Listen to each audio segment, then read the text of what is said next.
Ang lubi naging dinhi, coconut is highly nutritious and rich in fiber, vitamins and minerals.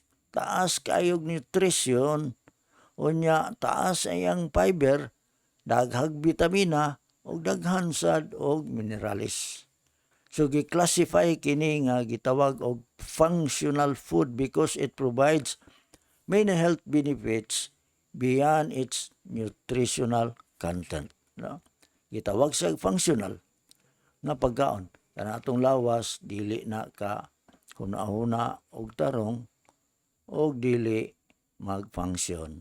No? Ang atong mata, mga higala dili ka tan-aw og tarong og wala gyud na og dunay malfunction. Sa laing pagkasulti, ang entero lawas nato kung atong gamiton ang lubi, mahimo ni siyang functional.